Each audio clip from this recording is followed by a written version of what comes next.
네, 안녕하세요. 이지연의 정책 토크입니다. 제가 정책 토크 시작하고 사실 가장 모시고 싶었던 분은 오늘 모셨습니다. 도태우 변호사님 안녕하세요. 감사합니다. 네. 네, 대구에서 이렇게 또 멀리까지 와주셔서 너무 감사합니다. 제가 도태우 변호사님을 알게 된 지가 이제 정말 꽤 오래됐어요. 제가 태극기 집회 초창기 때 만나 뵙고, 네, 근데 제가 이제 MPK로 이제 와서, 도 변호사님을 꼭 한번 이렇게 인터뷰를 해보고 싶었는데, 직접 이렇게 옆에 계시니까 오늘 굉장히 떨리네요. 네. 혹시 변호사님, 오랜만에 저희 VOM 방송 오셨는데, 시청자분들께 인사말 한번 부탁드립니다. 그 국가가 정말 위기에 있고 험난할 때 등불처럼 이렇게 지탱해줬던 VON 방송거의 후원자 또 시청자분들 너무나 감사드립니다. 자주 못 뵈어 죄송합니다. 네, 감사합니다. 네. 진짜 너무 반가워하실 분들이 많을 것 같아요. 변호사님이 혹시 제가 변호사님 처음 언제 뵀는지 저희 언제 처음으로 이렇게 만났는지 혹시 기억하세요? 글쎄 우리 방패부대처럼 이렇게 청년들이 이제 태극기 집회에서 이렇게 용사들처럼 막 다니실 때 그때 같이 이렇게 장재원 변호사님하고 이렇게 뵌 것 같습니다. 맞습니다. 네, 저는 이제 도태우 변호사님 무대에서 연설하시고 이렇게 막 방송에서 여러 가지 활동하시는 거는 봤지만 실제로 제가 처음으로 이렇게 가까이서 뵀던 거는 헌법재판소 앞에서 저희가 릴레이 기도회를 한 적이 있어요. 기억하세요? 네네. 그때 변호사님이 계셨는데 제가 이제 퇴근하고 나서 이제 한번 릴레이 기도라는 제가 광고를 보고 가보자 싶어가지고 같이 그때 청년 2명하고 같이 갔어요. 그래서 이게 뭐 하는 건지 가서 봤는데 그때 사실 저는 이미 더 변호사님을 연설하시는 거 보고 이제 방송 활동하시는 거 보면서 와, 도대체 저런 분이 계시지? 막 되게 신기했었거든요. 근데 그 릴레이 기도회 때 딱 계신 거예요. 그래서 속으로 아니 더 변호사님이다. 그러면서 속으로는 정말 분위기는 아닌데 좀 사인을 받고 싶은 그런 기분이었거든요. 근데 그때 변호사님이 그 기도를 해주셨어요. 대표 기도를 해주셨는데 그 기도가 제가 너무 간절했던 기억이 나요. 그래서 제가 와 정말 멋있는 분이시다라고 제가 느꼈는데 여기 MPK에 와서 처음 만나 뵙게 된 거예요. 그래가지고 제가 굉장히 또 그때도 떨려서 또 사인 받아볼까? 이랬는데 그런 분위기가 아니어서 못 받았던 기억이 납니다.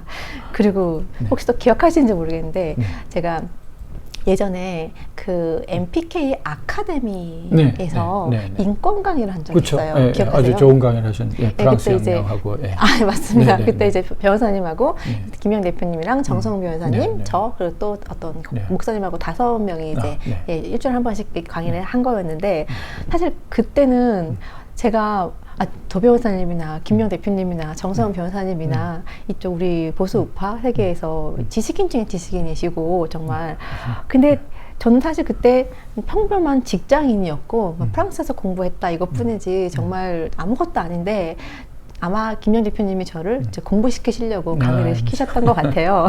그래서 제가 찍소리도 못하고 강의 준비를 열심히 했어요. 근데 그때 제가 또 임신 초기였거든요. 그래서 막 항상 한참 입덧할 때 제가 강의를 했던 기억이 나는데 그래서 안 그래도 막 엄청난 부담을 느끼고 준비를 했던 강의인데 이제 그날도 많이 오셨어요. 이제 오프라인, 온라인 다 했거든요. 그래서 카메라가 앞에 이렇게 있고 많은 분들이 앉아 계신데 도 변호사님께서 이 공책과 볼펜을 들고 바로 앞에 앉으셔가지고 강의를 들으시는 거예요. 그래서 제가 얼마나 놀랐겠어요. 도 변호사님 학력고사 대구 경북 전체 수석이셨던 분이시잖아요. 서울대를 2번이나 들어가신 분이 제 강의를 듣겠다고 이 공책과 펜을 들고 바로 앞에 앉아서 저를 정말 뚫어지게 보시는데 진짜 말이 안 나오더라고요. 근데 제가 그때 어떤 걸 느꼈냐면 이분은 정말 이 작은 자의 말도 경청하시는 분이다. 제가 그런 느낌을 받았어서 사실은 그때부터 저는 이분이 도태우 변호사님께서 언젠가는 좀 정치를 하시면 좋겠다 이런 생각을 그때부터 사실 했었어요. 그래서 사실은 작년이죠. 이제 재보궐 선거 때. 대선 때 그때 저는 그 대선보다는 그래서 그 재보궐선거 대구 지역 막 열심히 지금 계속 들여다봤었는데 대선이 더 중요하죠. 전 대선이 별로 안 중요했어요. 근데 그때 많이 이렇게 아쉽더라고요. 네. 그 모습이 좀 남아서 제가 오늘 이제 도 변호사님 모시고 제가 말을 너무 많이 했는데 사실 도 변호사님 모르시는 분은 거의 없으신데 그래도 젊은 사람 중에는 모르는 분도 있을 수 있어서 어떤 분이신지 한번 제가 살짝 인물 탐구를 해보겠습니다. 그 학력고사 대구 경북 전체 수석. 네. 그때 과외 받아보신 적 있으세요? 아니 저희 과외를 어떻게 받았겠습니까? 과외를 나중에 가르쳐 보긴 했습니다. 돈 벌려고 집에 그러니까 살림 보탬이 진짜 되게. 과외 한번 안 받아보시고 진짜 정말 열심히 공부해서 대구 경북 수석을 하신 거죠. 뭐 진짜 천재신 것 같아요. 선생님들이 훌륭하셨습니다. 공립학교였는데. 네. 그리고 87년에 서울대 처음에 공대 입학을 하셨잖아요. 근데 87년 되게 중요한 해인데 나중에 알고 보니. 근데 그때 당시 서울대 분위기는 어땠었나요? 난리도 아니었습니다. 제가 이제 입학하기 직전에 박종철 씨 그 고문치사 사건 그게 났어요. 그러니까 이제 벌써 들어갈 때부터 이제 난리가 나 있었고, 그 다음에 이제 뒤돌아 생각해 보면은 그때가 80년대에 그 난리를 친 그 흐름이 완전히 폭발 직전에 이제 가장 무르익었던 때였습니다. 그러니까 이제 87년 6월 때 그렇게 거리에 막 쏟아져 나오게 됐던 거였고, 그러니까 그런 그 대학가 전체가 아마 저와 같은 학번들은 그 소위 번역된 소비에트 교과서 혹은 일본에서 그걸 본따서 만든 책 그런 걸 안 읽어본 사람이 거의 없을 거예요. 당시 그 서울적이나 여러 대학가에서. 거의 공산주의였겠네요. 그렇죠. 공산주의가 휩쓸고 있었던 거죠. 그런데 그것을 공산주의 학습을 한다고 말하지 않았죠. 처음에.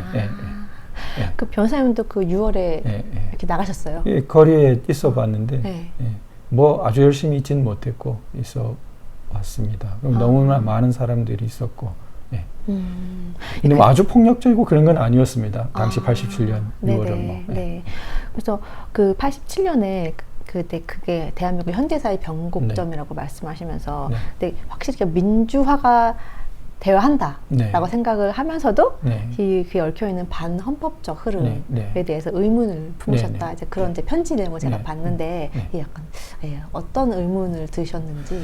그러니까 이게 이제 아까도 말씀드린 것처럼 이 광범위하게 그런 이 공산주의 그 사회주의에 경도된 그 책들이 퍼지고 심지어는 이제 이 암암리의 주체사상 그 책들, 김일성에 관한 책들 이런 것들이 퍼져 있다는 것도 우리가 알 수 있었고 그런 때들이었는데 물론 처음엔 모릅니다. 그런데 이제 그게 항상 포장될 때는 그 민주화의 이름으로 이렇게 그 독재 정권, 군사 독재 이런 식으로 이제 처음에 접근이 이루어지는데 그러니까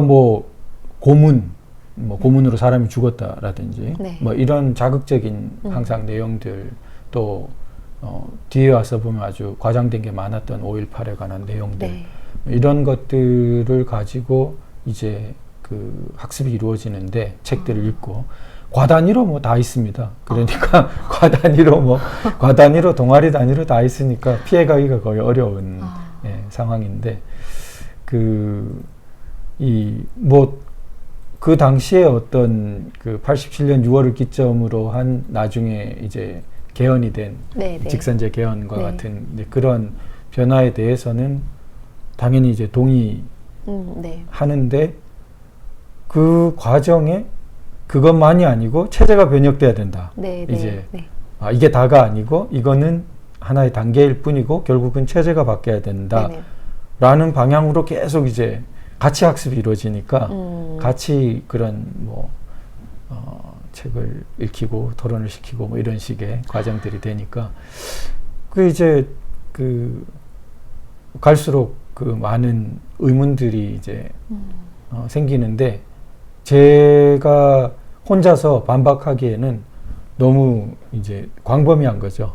그게 아무리 이제 잘못된 사상이라 하더라도 그 소비에트 같은 큰 데서 정년시킨 정치, 경제, 철학, 역사, 심지어는 문학, 미학 모든 분야를 망라해 가지고 그 사람들은 이제 일관된 이데올로기로 망라시키니까 그렇게 해서 대학 1학년생이 공부를 하게 되면은 대학 1학년 때까지의 그때까지 우리나라의 좀 뭐 철학 교양이라든지 이런 건 일천하니까 네. 그런 자유사상 교양이 일천한 상태에서 체계적인 반박을 하기가 어려운데 마음 깊은 곳에 이게 아닌데 하는 것은 많이 누적되고 그러다가 이제 2학년이 되니까 그건 더 증폭되는 거죠. 1학년은 이제 가장 그 피라미드에서 미치니까 네네. 그런 자기가 누구를 또 모아가지고 하고 이런 거는 없는데 이게 이제 체계적으로 딱딱 되기 때문에 2학년은 또 1학년을 모으고 이런 식이거든요. 엄청 시스템화되어 있는 이미 그때는 굉장히 시스템, 학교 전체가 뭐 거의 그렇게 제가 학회라는 이름으로 과마다 학회라는 이름으로 이제 다 이렇게 조직해 놓고 있었습니다. 무슨 다단계 같은 느낌이 들어요. 실제로 다단계처럼 돼 있습니다. 제가 요즘에 강혜중 박사님이라는 분하고 대한민국 현대사 공부를 하는데 지난주에 저희가 이제 그 공부한 내용이 이런 민주화라는 이름으로 진행했던 그런 항쟁들이 사실은 결국에 인민민주주의화 를 위한 그런 과정이다라고 저희가 그렇게 결론을 내렸었는데 혼재되어 있었죠. 네. 근데 저는 이제 민주화 이름 아래 움직였던 모든 사람들과 모든 행동 100%가 다 공산주의화나 체제 변혁, 인민민주주의 쪽으로 기울었다라고 생각하진 않고요. 그 중에 자유민주주의를 향한 부분도 분명히 있었는데 주류는 아니었다고 생각됩니다. 뒤로 갈수록. 그럼 도철 변호사님 같이 이렇게 의문을 품었던 같은 학교에 학우들이 있었나요? 김영 대표님 빼고. 그러니까 그 저희 87년 때를 생각해 보면은 그 뭔가 이 과를 바꾼다든지 이런 저항이 많이 일어났던 것 같아요. 다른 그런 방식의. 그게 이제 제가 처음에 갔던 공대 30여 명 있는 학과, 크지 않은 학과인데 저희 동기 중에 이러저러한 이유로 그 과를 바꾼 친구들이 제가 꼽아보니까 한 5명 되는 것 같아요. 굉장히 많은 퍼센트가 결국 심지어 나중에 박사과정을 하다 바꾼 사람도 있고 1학년 때 아예 바꾼 사람도 있고. 이게 너무나 거대한 이 기류 안에서 혼자 싸우기가 힘이 들어서 참 대한민국의 가장 똑똑한 사람들이 가는 대학에서 그런 공부를 시켰다는 게 그리고 거기에 편승해서 이 의문점을 품지 않고 따라갔다는 건 너무 비극인 것 같아요. 이제 우리 그 이전 상무관님 그 책 그 프랑스 교육처럼 거기 제가 인상적으로 그 바칼로레아에 관해서 쓰신 부분을 보니까 프랑스에서 고등학생들에게 가르쳤던 것 같은 교육이 있었다면은 아마 80년대에 그렇게 그 쉽사리 그렇게 대학가가 다 점령되지는 않지 않았겠나. 물론 우리 정치 체제 자체가 또 프랑스처럼 그렇게 또 선진화되지 못한 부분도 있었지만 그런 부분이 함께 이루어졌던. 근데 그런 교육에 대한 그런 미흡함은 사실은 수십 년간 아직도 크게 개선되지 않고 오고 있지 않나. 맞아요. 프랑스는 그 교육 자체가 내가 스스로 찾아보고 스스로 생각하게 만드는 교육인데 그래서 이제 특징이 남의 말 잘 안 들어요. 그리고 신문, 언론 누가 해주는 말 잘 안 듣고 항상 의심을 하죠. 그래서 내가 찾아보고 내가 확인해야 그때 비로소 움직이고 발언을 하기 때문에 아마 이렇게 대학 가서 선동이 잘 안 이루어지지 않았을까 그런 생각을 저도 했었습니다. 그래서 이제 87년에 공대 들어가셨다가 근데 89년에 다시 인문대로 어떻게 다시 또 재입학을 그게 뭐 시험 새로 치는 수밖에 없는데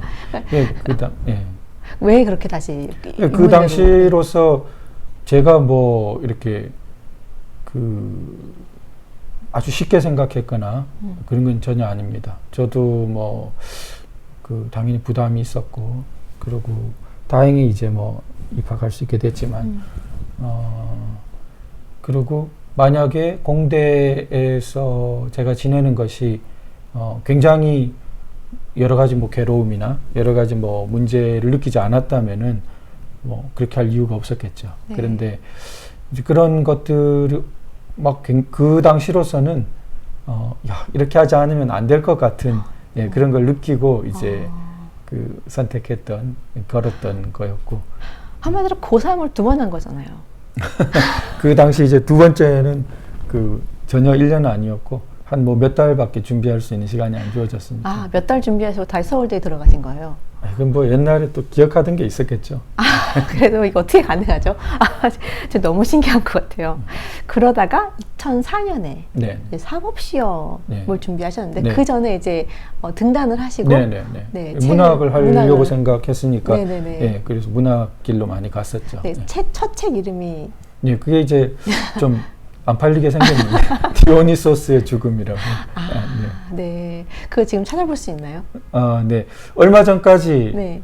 제가 딴 사람에게 주려고 한 권 주문하니까 왔었는데 그 다음에 다시 한번 주문하니까 절판됐다고 비로소 이제 그렇구나. 절판되는데 한 20년 걸린 것 같습니다. 너무 좀 궁금했어요. 저 변호사님이 처음 내신 그 문학책이죠. 네. 네. 어떤 내용이었을까 굉장히 궁금해서 네. 나중에 아니 한번. 요즘 차라리 나왔으면 그게 이제 마약을 다루고 있거든요. 그래서 요즘 마약 문제가 요즘 이렇게 심각한데 다시 그 내실 당시는 생각은 없으세요? 다시 내도 근데 워낙 그 문장이 난삽하게 돼 있어서 제 잘못입니다. 근데 마약 얘기 다루셨군요. 네네. 요즘에 진짜 마약이 심각한데 그렇죠. 네. 지금 뭐 대한민국의 특히 젊은 세대가 마약에 되게 많이 노출되어 있어요. 그래서 학생들도 그렇고 그거 알고 계세요? 네, 그러니까요. 네. 지난 문정권 때 너무나 이제 악행 중에 악행이 이제 그걸 상당히 이제 방치한. 그렇죠, 그렇죠. 방치 혹은 뭐 더 심하게는 그런 음모에 방조까지 그렇죠. 뭐 이렇게 얽혀 있는지도 모르겠습니다. 네. 이 얘기까지 뭐 몇 배라고 18배인가? 네. 예, 늘었다고 증가했다고 마약 사범이. 그리고 일단은 이 SNS나 이런 인터넷을 통해서 젊은 사람들이 30분이면 펜타닐을 구한대요. 네, 그걸 이제 저기를 핑계를 많이 삼는데 문정권이 이제 그런 SNS가 그 이전에는 덜 발달했고 자기 때는 말이 돼요? 그런 것들 때문에 거진 거지 자기가 잘못해서 그런 게 아니다 이런 이제 변명을 하는 것 같더라고요.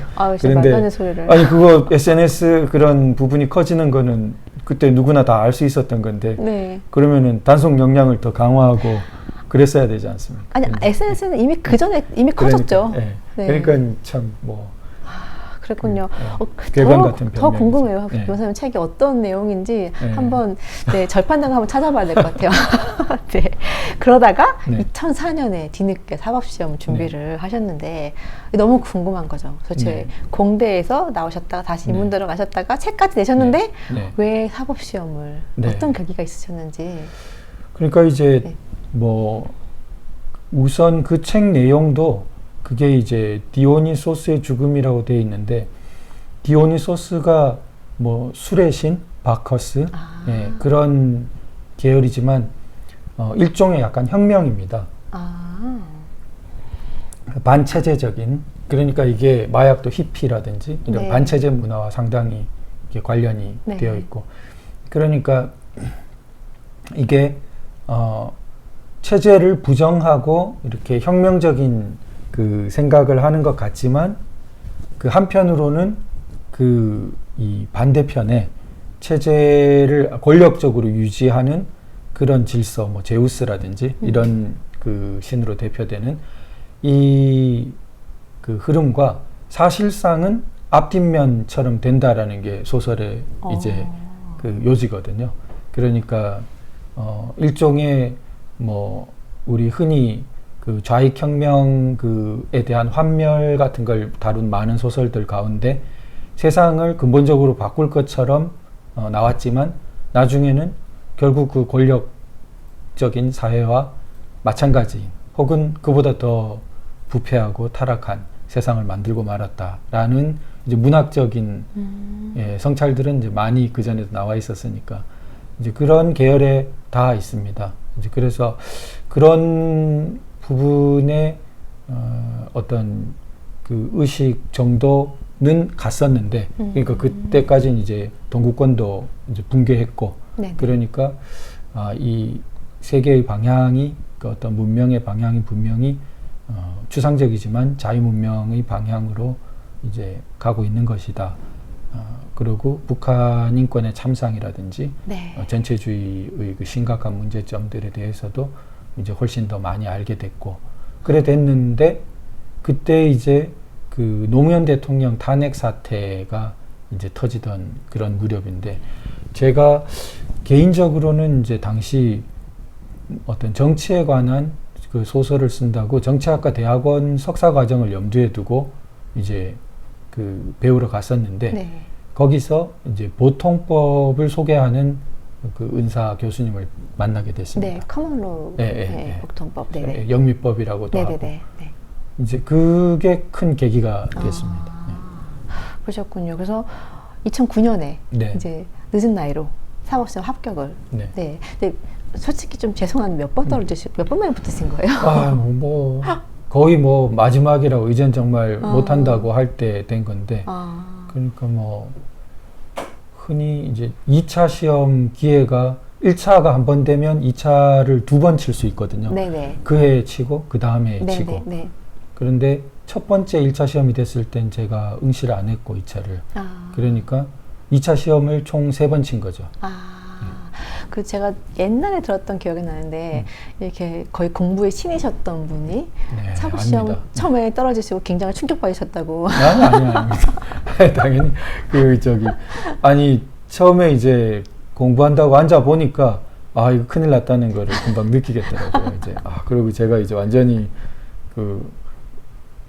이제 굴러 떨어졌구나 이거를 느끼고 굉장히 뭐랄까 처음에 힘들었는데 그러니까 그때까지 30대 중반 35살 때까지의 어떤 삶이 다 뭐랄까 그걸 0으로 하고 새 출발을 해야 되는 것 같은 그런 막막함을 이렇게 예전에 몰랐는데 법서를 조금씩 공부해 갈수록 큰일 났구나 이제 그렇게 느껴서 이 막막함이 어떻게 보면 절박함이 돼서 또 공부를 더 하셨겠다 생각도 드는데 되게 힘드셨을 것 같아요. 그 만약에 그때 이제 보통법을 소개받고 당시에 이제 그분 통해서 우리 김홍우 교수님을 통해서 적법 절차를 소개받았는데 결국 이제 영미헌법의 핵심이라는 Due Process of Law 적법 절차를 소개받았는데 저희 그런 그 87년 체험 때문에 저는 그게 87년 헌법의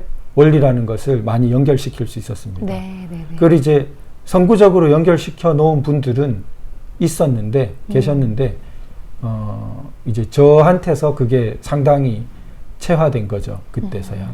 그래서 이게 그때 이루어지고 있었는데 나는 까맣게 몰랐구나. 그렇게 이제 생각이 들면서 이게 바로 어떤 그때 중요한 우리나라의 방향성을 틀었구나 라고 생각이 들고 이건 계속 발전시킬 만한 방향이다. 그래서 저도 그런데 좀 발전시키면 좋겠다. 왜냐하면 우리나라는 대륙법계를 이렇게 계수해서 그 영미법계 보통법 쪽은 상당히 그런 문화가 적었기 때문에 제가 이제 그 대륙법계 개통의 시험인 사법시험을 통해서 그러나 어떤 문화 자체는 그런 보통법의 의식이나 문화로 좀 노력을 하는 것이 필요할 것 같다. 또 그러면 좋겠다. 이런 어떤 꿈 같은 게 있었기 때문에 그래도 이제 그 시기를 좀 견뎌낼 수 있었던 것 같습니다. 물론 뭐 집안으로 보더라도 그걸 해내야 됐었고. 그때 셋째가 났을 때니까. 참고로 변호사님은 지금 딸이 4분 있으시잖아요. 늦둥이가 또 있어가지고. 진짜 대단하신 것 같아요. 그때 나고 탄핵 무렵에 늦둥이가 났습니다. 그러니까 적법 전부 탄핵이네요. 노무현 대통령이 탄핵 때 셋째가 나고. 탄핵 때 항상 이렇게 이상하네요. 그래서 변호사 시험 합격하시고 사법 합격하시고 나서 그러니까 사법 시험이셨죠 그때는. 그때 사실 이제 변호사가 되시고 나서 어떤 삶을 꿈꾸셨어요? 이따가 변호사가 됐으니까. 그래서 이제 변호사를 연수원 2년 후에 이제 그 중소기업 밀집 지역인 시흥 그 시아공단 앞에서 시작하게 됐는데 일단 구체적으로는 이제 중소기업 법무 어떤 그 중소기업 근로자보다는 중소기업의 어떤 그 경영자 쪽에 보다 이제 치중이 더 되어 있는 그런 관점에서 중소기업 그런 부분이 좀 사각지대라고 생각했습니다. 그러니까 뭐 큰 기업들을 위한 법무 서비스야 뭐 네네. 제공되고 있는 거고 그 다음에 또 뭐 노동 뭐 인권 그러면서 옛날부터 많이들 그렇죠, 그랬으니까 그렇죠. 그쪽도 뭐 민주노총이 뭐 변호사를 아마 그 당시만 해도 10명 이상 고용했던 것 같은데 그런 정도로 크니까 그쪽 뭐 법무 서비스가 모자랄 리도 없고 그런데 중소기업은 상당히 누가 중점적으로 네. 거기를 관심을 갖고 하는 건 아니지 않나라고 생각해서 우리나라의 중소기업 부문이 사실은 중산층으로서 중요하고 맞습니다. 또 보통법의 관점에서 보더라도 그런 생생한 어떤 삶의 세계가 있는 그런 곳이라고 생각되고 해서 이제 그쪽에서 그 법무를 시작하게 됐습니다. 어떻게 보면 니치 마켓이었지만 사실 제일 늦게 맞았던 거예요. 제가 처음 변호사님 만났을 때랑 그리고 이제 그때 인권강의 때 작은 자의 말을 경청하시는 분이겠다라는 느낌이 그러니까 중소기업 그 경영자들을 위한 아마 이런 법률 서비스라는 데가 많지 않겠다. 그래서 역시나 소수의 말을 듣는 분이다. 제가 뭐 맞았던 것 같아요. 네. 그래서 변호사 활동 하셨는데 이제 저나 변호사님께 인생의 정말 터닝 포인트가 되는 네, 사건이 터졌죠. 사실 그게 저도 그때는 박근혜 탄핵 시국이 시작했는데 이 말씀하셨던 적법 절차, 우리나라가 법치가 무너지는 걸 제가 보면서 저도 태극기를 들고 나왔던 거거든요. 저도 프랑스에서 물론 길지는 않지만 이제 어쨌든 법대를 다니면서 그래도 어느 정도 리걸 마인드나 트루 프로세스에 대해서 이제 좀 장착이 되어 있는 마인드의 사람이었는데 나라가 일단 적법 절차가 완전히 무너지는 모습을 보면서 태극기 집회를 나갔는데 그 말씀을 변호사님이 하시는 거예요, 무대에서. 그래서 제가 그때부터 되게 이제 뭐랄까 변호사님에 대해서 좀 약간 연예인 보듯이 이렇게 봤던 것 같은데 그래서 이제 집회에서 정말 열심히 항상 이 A4 용지를 들고 준비를 많이 하시고 이렇게 연설하신 모습이 되게 인상 깊었었어요. 그리고 없는 게 더 모양은 좋은데 그걸 다 없이 하기가 어려웠습니다. 근데 그게 너무 진정성 있어 보였고 그냥 이 없이 하는 게 사실은 이렇게 어떻게 보면 많이 준비한 것처럼 보이지만 즉흥적으로 했다는 게 아니잖아요. 그래서 저는 그걸 준비하시는 모습이 되게 인상 깊었는데 제가 가장 기억에 남는 변호사님의 활동 중에 하나가 이 문재인을 여적죄로 형사고발한 사건입니다. 지금 저기 나올 텐데 당시 문재인은 현직 대통령 아니었나요? 그렇죠. 어떻게 현직 대통령을 여적죄로 고발을 일단 왜 하셨고 그런 용기가 어떻게 나셨는지 너무 궁금했어요. 그러니까 저게 이제 제가 문재인 정권 시기를 헌법 파괴자 문재인이라고 최근에 낸 책에서 시기를 좀 구분해 봤는데 처음에 이제 그 평창 올림픽 때까지가 하나의 좀 시기였던 것 같고요. 그 평창 올림픽 때부터 완전히 이제 그 남북 회담이라든지 이런 분위기가 막 시작됐습니다. 맞습니다. 그래가지고 그게 아주 뭐 뒤집을 듯이 난리였고 그게 하노이 회담 결렬까지 제가 보기에는 갔던 것 같습니다. 그러니까 이제 그게 하노이 회담 결렬 후에는 이제 더 이상은 계속 뭐가 될 것처럼 쇼하는 것도 이제는 좀 힘들어진 사실상 알만한 사람들은 다 알게 된 그게 각각 한 1년 정도씩 됐습니다. 그래서 그 하노이 회담 결렬 후에 이제 뭐 조국 사태까지가 그 또한 그 흐름이고 이제 그렇게 가 보이는데 어쨌든 이 하노이 이 회담으로 가는 하노이 회담 결렬로 가는 그 사이 평창 그 올림픽 때부터 그 하노이 회담 결렬 사이가 문재인 정권의 극성기였습니다. 가장 그 난리를 많이 친 때였고 그래서 이 하노이 회담 직전에 그 자유삭제 개헌 시도가 그때 있었습니다. 그래서 이제 그 체제 변혁에 대한 아주 뭐 뒤흔드는 일들이 일어나고 그 다음에 이 9.19 그 한중간에 이제 9.19 군사합의 그 평양에 가서 그 남측 대통령이라고 자기가 난리친 그게 이제 같이 일어난 일이죠. 그래서 그때쯤에 이르러서는 정말 그 이 사람은 그 저는 이제 그 전에 여적죄다 하는 말을 이제 우파 운동하시는 분들이 많이 했습니다. 특히 허광일 북한민주화위원 위원장님이 많이 하셨는데 너무 이제 큰 죄이기 때문에 사형밖에 규정되지 않은 죄고 이러니까 참 그래도 미뤘었는데 그 9.19 군사 합의 남측 대통령 그 지점에 이르러서는 이거는 도저히 봐줄 수가 없다.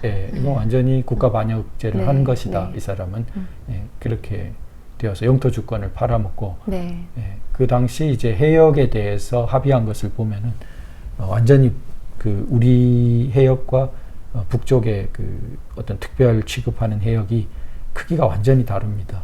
그래서 그런 부분이 일종의 주권 제약에 대해서 동등하게 제약하려면 동등하게 그나마라도 제약해야 되는데 땅을 내주는 거나 바다를 내주는 거나 마찬가지인 거죠. 그러니까 한마디로 문재인이 현재 대통령으로서 가장 잘 나갈 때 여적죄로 고발하신 거예요.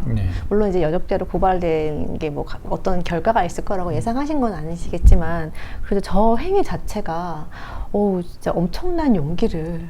근데 수만 명의 그 시민들께서 같이 해주셨거든요.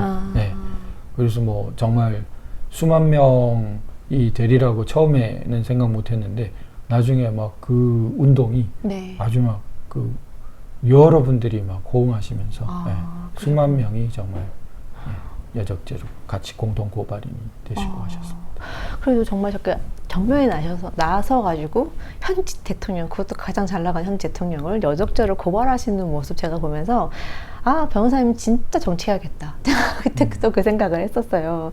그래서 이런 분이 정치를 좀 해야 대한민국의 이 지저분한 정치 세계에 그러니까 저희 젊은 사람들 눈에는 그냥 지저분하거든요. 이 지저분한 이런 정치 세계 패러다임을 좀 바꿔주셨으면 좀 그런 마음이 들었었는데, 그래서 제가 작년 3월에 이제 대선 때, 대선보단 재보궐선거 결과만 기다렸는데, 사실 좀 그때 저도 분위기가 아는 분들 통해서 얘기 들었을 때 되게 가능성이 높다라고 들어서 상당히 기대를 했었거든요. 또 왜냐하면 사실 저는 태극기 집회 초창기부터 나갔던 사람이에요. 거의 한겨울 저희 서울역에서 시작할 때였으니까 거의 초창기인데, 그때부터 끝날 때까지 제가 당시에 태극기를 들었던 우리 어르신들, 우리 태극기 세력들, 어떻게 보면 그분들의 응어리, 얼마나 우리가 서럽고 그 응어리가 졌는지를 제가 많이 느꼈고, 그랬기 때문에 우리의 이 이야기를, 우리의 마음을 대변해주는 사람이 꼭 있었으면 좋겠다. 국회에 그런 생각을 되게 많이 했어요. 그래서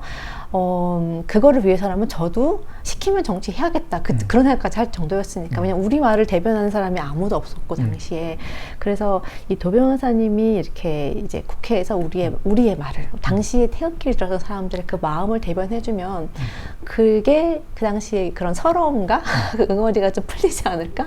저는 사실 그런 생각도 했었어요. 그래서 당시 지난 3월에 물론 윤석열 대통령이 돼서 정말 다행이었는데, 사실 제 입장에서는 태극기 집회 처음부터 나갔던 제 입장에서는 도 변호사님이 이제 그때 안 되신 게 너무나 아쉬웠죠. 근데 그때 또 투표 과정에서도 또 여러 가지 또 제가 18.6% 이제 최종 득표로 나왔는데 한 4% 정도 당선자와 그 차이가 있었고요.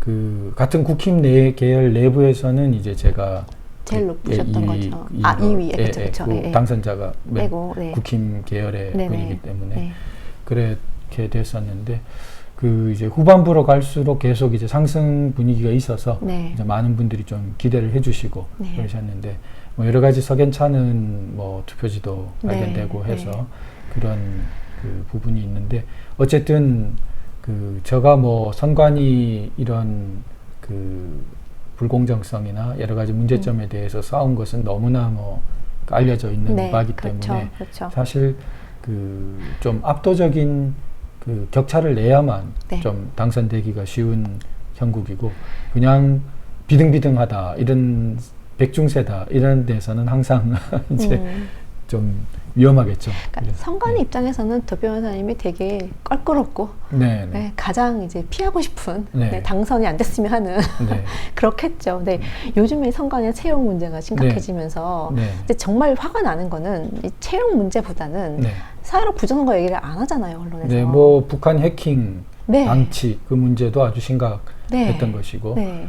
그러니까 이제 아마 그 잘못된 부분이 한두 가지가 아닐 겁니다. 네. 근데 이제 공격이 들어가자 이제 서둘러 이제 좀 꼬리 잘란 얘기식으로 해서 네. 네. 방어를 위해서 자기들 그 이제 파급 효과를 최소화하려는 네네. 그런 움직임이 좀 있어 보이는데 네.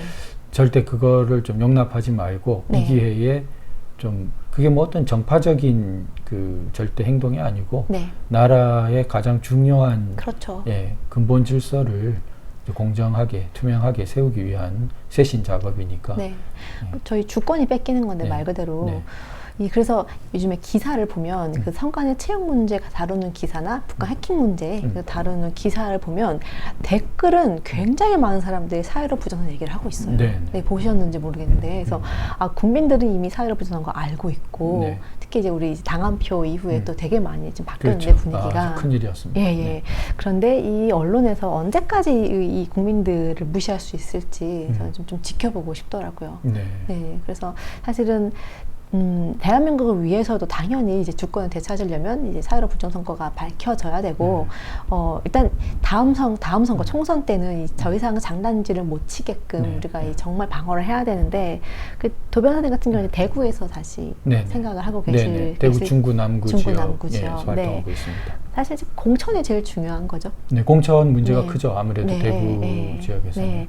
대구 같은 경우는 이제 부정선거로 장난을 칠 수 있는 그런 지역은 아니니까 그렇긴 한데 그래도 현관위 입장에서 뭐 아주 안심할 수는 없는데 그래요? 예, 예. 대구도 뭐 그런 부정선거 개입이 이루어지려면 어떤 식으로든 네. 예, 그게 이제 편차의 차이는 있을지라도 네. 예, 그런 부분들의 가능성은 늘 언제나 경계해야 되는데 네네.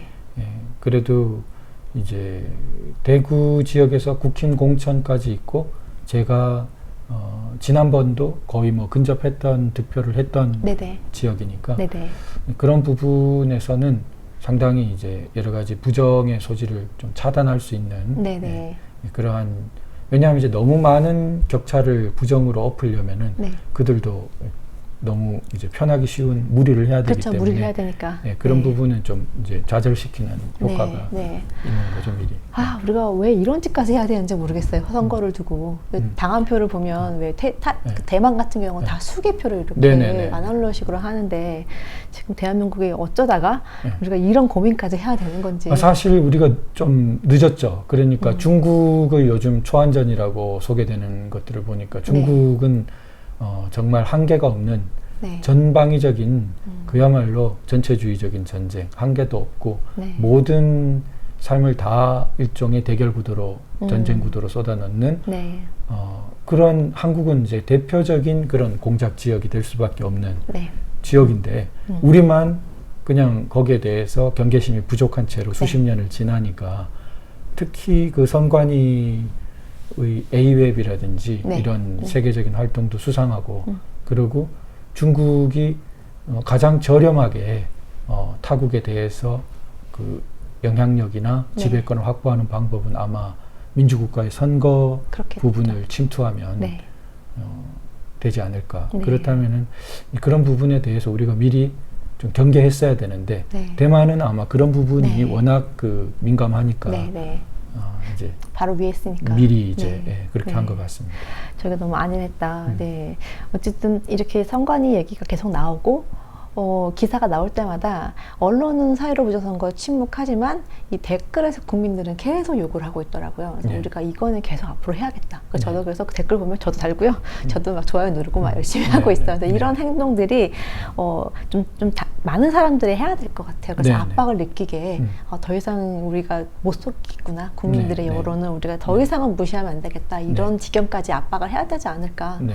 네, 좀 그런 좀 뭔가 희망을 보긴 네. 봤어요. 댓글을 보면서. 그게 이제 선관위 비호 세력이 또 법원이에요. 네, 그래서 이 문재인 정권 때 네. 대법원 구성을 너무나 편파적으로 해놓아가지고 네, 네. 지금은 거의 대법원 전체가 타락해 있는 수준으로 네. 보입니다. 네. 아마 역사의 심판을 좀 받아야 될 것 같아요. 그렇군요. 문재인 김명수 대법원장 아래의 대법관 분들 네. 지금까지 선거 재판을 해온 모습을 보더라도 그렇고 그 심판을 피하기 어렵지 않나. 좀 지금도 얼마 지나지 않아 6월 15일 날 대대적으로 거의 변론 종결을 하려고 지금 하는 것 같아요. 네네. 아마도.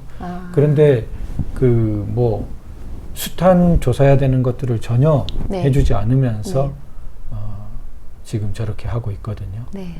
그래서 뭐 비례대표 경우에는 단 한 것도 재검표하지 않고. 아예 그냥 그 여자 판사가 네. 네. 도망갔다면서요. 네. 뭐 어거지로 하는 거죠. 네, 이거 네. 파주 경우에도 그 투표록과 불일치한 투표지 이게 나왔는데도 그 뭐 전혀 증인이나 저기 성명을 명하거나 네. 피고 측에 그것도 없고 네. 그 다음에 최근에 이제 그러다 보니까 그 경찰관도 참 이걸 웃어야 할지 울어야 할지 파주 경찰서 담당 그 수사하는 경찰에게 어떻게 되냐고 저희가 네. 매번 전화를 해보는데 매번 아무것도 안 하거든요. 네. 매번 그 선관위 참고인 조사했냐면 매번 하나도 안 해요. 음. 그러다가 최근에 이제 이 기일까지 잡으니까 네. 그 이제 또 전화를 하니까 이제 한다는 말이 판결 결과를 기다리고 있다는 거예요. 이거 완전히 뭐 아니 무슨 판결 결과를 기다린다는 거죠. 그러니까 자기는 조사해주지 않고 네. 조사를 미루고 있으면서 그러면은 그 판결 기각 이렇게 하면 자기도 이제 네. 무혐의 하겠다는 하겠다. 그런 말인지 그쵸. 그런 정도에 이르면 이건 뭘 대놓고 코미디를 하자는 건지 네. 이게 무슨 전혀 정말 말씀하신 대로 좀 역사적인 심판이 네. 있을 수밖에 없는 상황이 네. 다가오는 네. 것 같아요. 그들이 그렇게까지 네. 하는 것은 대법원이 저렇게 하는데 뭐 내가 그렇죠. 뭘 하냐 네, 이런 네. 식의 네, 아마 네. 배짱이나 태도가 있지 않을까. 그렇군요. 네. 변호사님 요즘에 젊은 사람들이 이제 김남국 때문에 엄청 열받아 있어요. 네네. 왜냐하면 젊은 분들이 코인을 되게 많이 네네네. 했고 많이 잃었거든요. 네. 근데 지금 코인으로 엄청 돈을 벌었잖아요. 그래서 지금 제2의 조국 사태라는 네. 말이 사실 진짜 현실인데 어쨌든 김남국이라는 사람이 사실 좀 변호사 출신 국회의원이고 네네. 근데 또 막 지난번에 또 코미디 하셨죠. 이모 네. 교수를 뭐 네네네. 이모고모 이모랑 여러 번 하셔가지고 이모고모랑 네. 하질 않나. 네. 또 결국에는 국회에서 코인질을 했다는 건데, 네. 그래서 결국에는 이제 유권자가 잘못 뽑았다. 근데 더 정확히 말하면 당 차원에서 뭐 네. 국가를 위해서 일할 사람이 아니라 네, 공천한 게 아니라는 건데, 그래서 그러면서 저희 젊은 사람들 눈에는 국민의힘도 마찬가지예요, 네. 진짜. 그래서 이 김남국 뉴스를 보면서 사실 저들은 생각 안 하겠지만 도대체 쟤네들한테는 정치란 뭘까라는 네. 생각을 제가 뭐 하거든요. 네. 쟤네들한테 정치는 장난일까? 어떤 수단일까? 도구일까? 이런 생각을 하는데 그래서 제가 도 변호사님한테 한번 여쭤보고 싶었어요. 변호사님께 네. 정치는 도대체 무엇인지. 너무 원론적인 질문이지만 너무 중요한 질문인 것 같아요. 그게 이제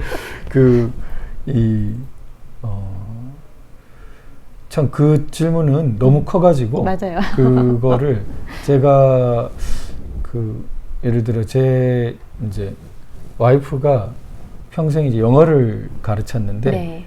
그러다 보니까 이제 언어에 대해서 생각을 많이 이렇게 할 수밖에 없었을 네. 건데 이제 뭐 언어가 뭐냐 이렇게 물어볼 때가 있었습니다. 그럼 이제 답이 언어는 삶이다 이렇게 이제 물론 말이 됩니다. 이제 네. 언어라는 게 정말 삶 그 자체다라고 네. 말할 수 있을 정도로 우리 삶이 그런데 한편으로는 그럼 삶이 뭐냐 이렇게 이제 그렇게 될 정도로 사실은 그 정치가 뭐냐를 진지하게 물으면은 네. 그거는 정말 삶의 너무 많은 부분에 네. 이렇게 퍼져 있어서 네.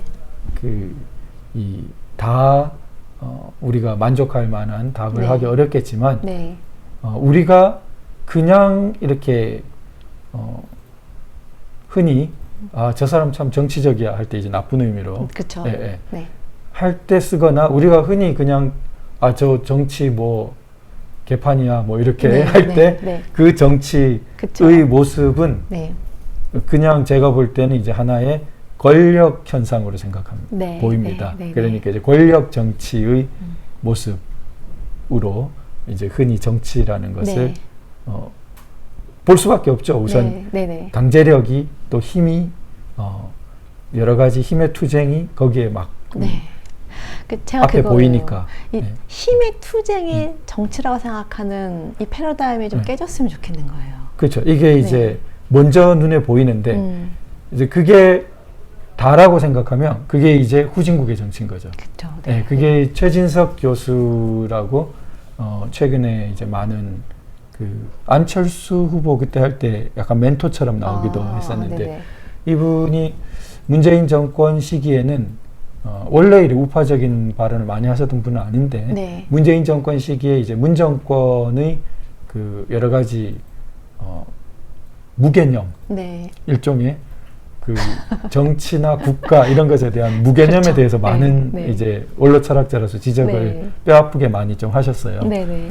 이제 한 평에 이렇게 뭐 이제 후학도 양성하고 그러십니다. 네, 네. 그런데 이제 그분 이야기가 조금 그 인상적인데 세 층으로 나눈 거예요. 권력 정치적인 측면. 네. 그 다음에 이제 좀 공학적인 측면. 공학적인 게 이제 경제, 경영, 네네. 네. 뭐 이런 실용적인 걸 다 포함합니다. 네네. 행정적인 거 이런 네. 거 합리성 다 포함하겠죠. 네. 그냥 가장 위에 이제 문명적인 정치.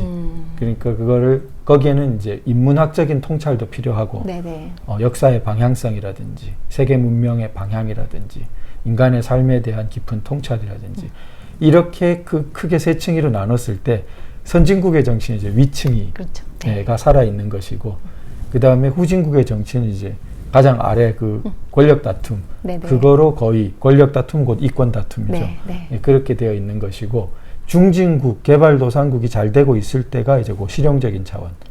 그러니까 이제 그 여러 가지 합리적 행정, 네. 뭐 공학적인 효율성, 그리고 경제 경영적인 네. 어떤 관리 이게 보면은 그러면은 제가 봤을 때 이제 우리 이승만 대통령 경우에 이 문명적인 차원 네.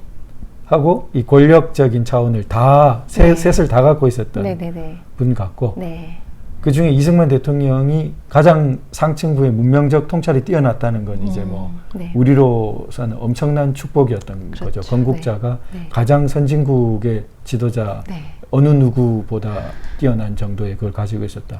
그런데 그 박정희 대통령 이어받았는데 박정희 대통령도 제일 강하신 건 아마 이 두 번째 부분이 강하셨던 것 네네네. 같고 공학적이고 네네. 합리적이고 경제 경영적인 이런 부분이 아주 강하시고 이승만 대통령을 이어받아서 이 큰 방향성에 대해서도 보면은 상당히 이렇게 네. 깊은 부분이 있습니다. 네. 그리고 역시 뭐 기본적으로 이 권력 정치적인 네, 부분 그렇죠. 소화하고 네. 계신 네. 부분인데 이제 87년 이후 오히려 이게 거꾸로 갔다고 봅니다. 저는 지금 3단계에서 2단계 왔다 갔다 하는 것 같아요, 우리나라가. 네. 이게 2단계에서 1단계로 좀 왔다 갔다 해야 되는데. 1단계가 네. 완전히 거의 음. 상실되다시피 한 것이 그 87년 이후에 그렇게 보면 사실은 보수 정치권, 흔히 이제 보수 정치권이라고 보는 네. 국힘 계열의 네. 책임이 큽니다. 아. 그러니까 원래 이 헌법을 파괴하고자 하는 쪽은 오히려 잘못된 방향의 그 최상층을 놓지 않았습니다. 그 사람들은 가장 잘못된 문명 방향으로 끌고 가려는 네. 자기들의 최상층의 그런 고려를 계속 초질관 유지해 왔기 때문에 네. 오히려 승리하고 있는 겁니다. 제가 봤을 때. 그런데 이 87년 이후에 소위 박정희, 그러니까 이승만, 박정희 87년 헌법을 이어온 흐름은 네. 그 다음에 예를 들어 이제 가장 간단하게 자유통일이라는 걸 확고하게 견지하자면 이제 자유문명에 대한 깊은 확신, 네. 세계가 왜 자유문명이 정방향이 되는지에 대한 네, 이해, 네. 뭐 우리나라가 그걸 선도하겠다는 결의, 네. 뭐 이런 것이 이어져야 되는데 그게 아니고 굉장히 좀 그때까지 달려온 게 피곤했다는 듯이 이렇게 많은 부분 좀 이렇게 놓아버린 그런 느낌이 많이 있어요.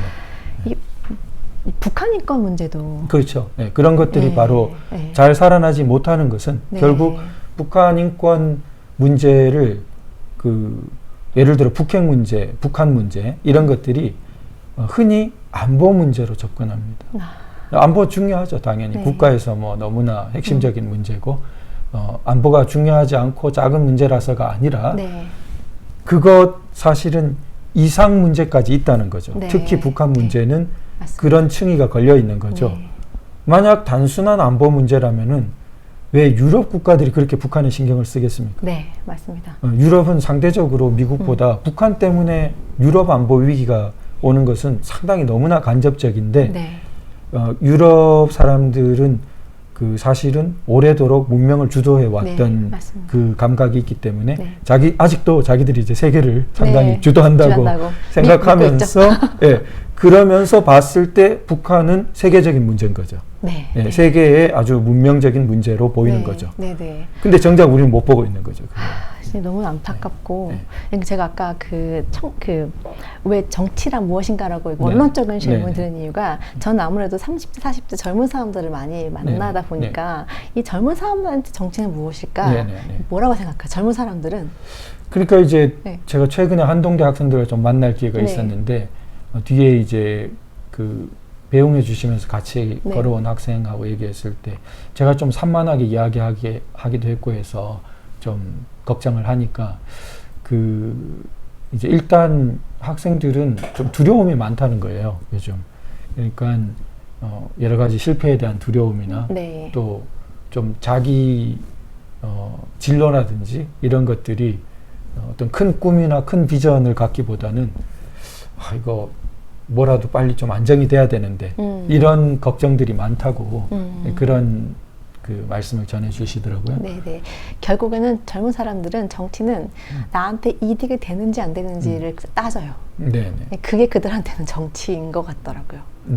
근데 이제 그거를 우리가 정치에 그런 요소가 있다는 것을 당연히 인정을 해야 되는데 그게 다가 아니다라는 것도 중요한 것 같아요. 그리고 사실은 조금 더 나가면은 그 이득이라는 부분을 생각해서라도 이제 가장 큰 방향과 비전에 해당되는 부분을 챙겨야 됩니다. 맞습니다. 그게 굉장히 역설적인데 이를테면은 인권 파리해가지고 오히려 이 반체제적인 사람들이 이득을 많이 보지 않습니까?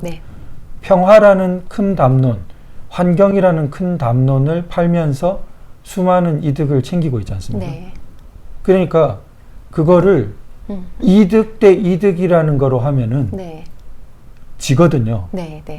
조그마한 게임밖에 안 되는 거예요. 이미 저들이 유리한 거예요.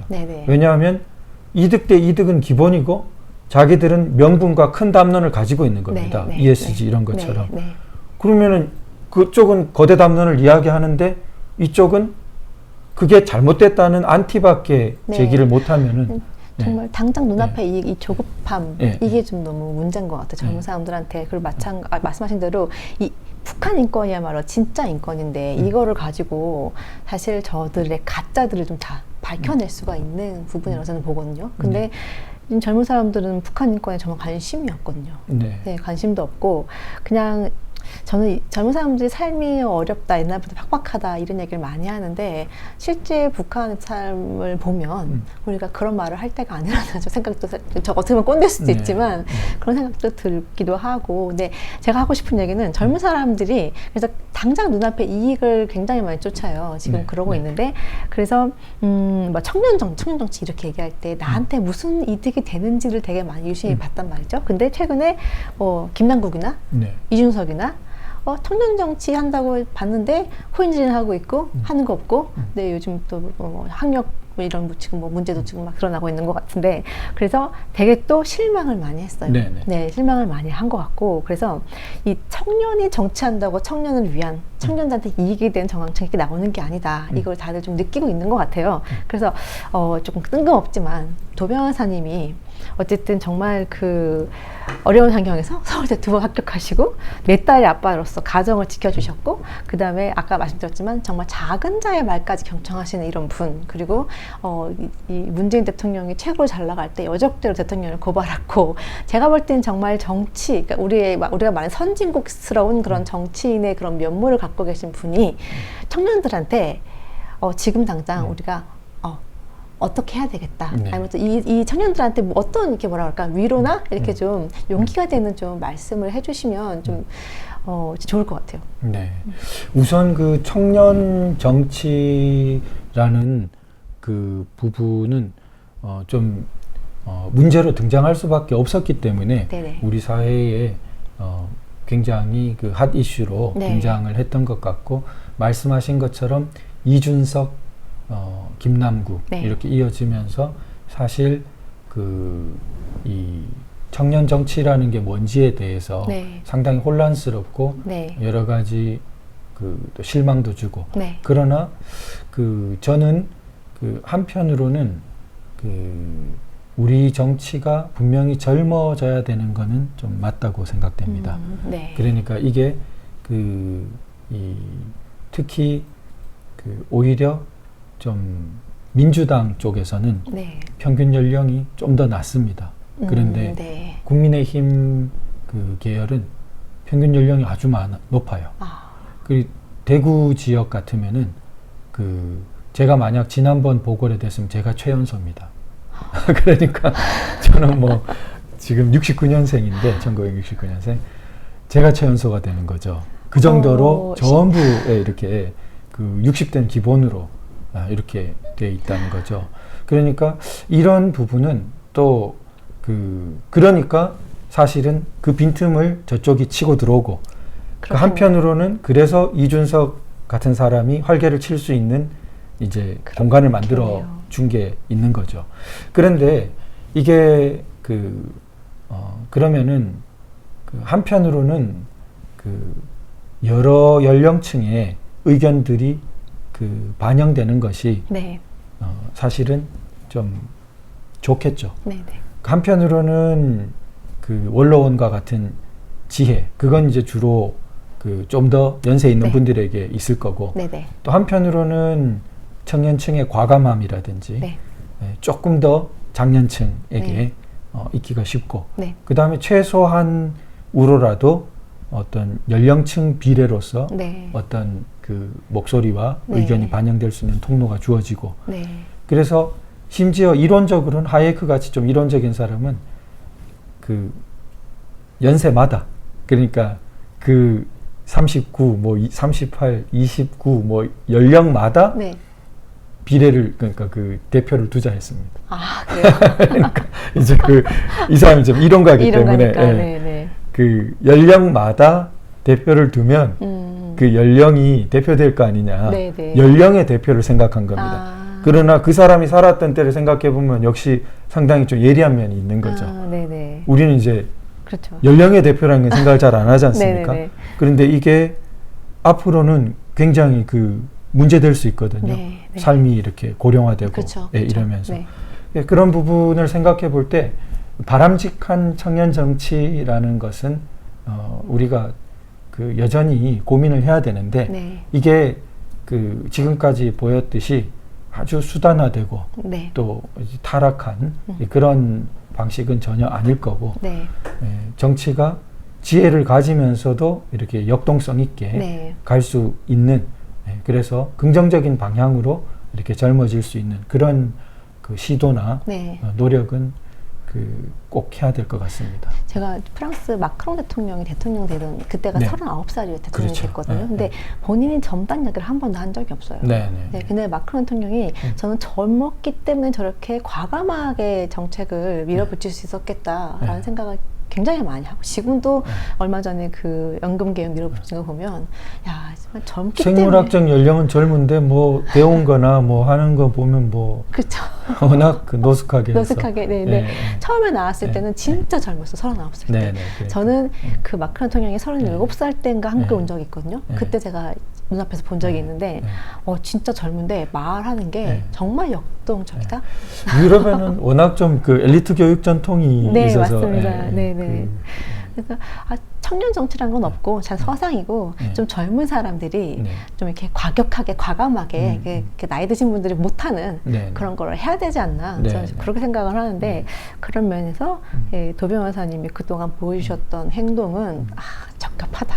그래서 근데 진짜 때가 좀 무르익은 것 같긴 합니다. 왜냐하면은 87년하고 탄핵이 나던 2016년이 30년 차입니다.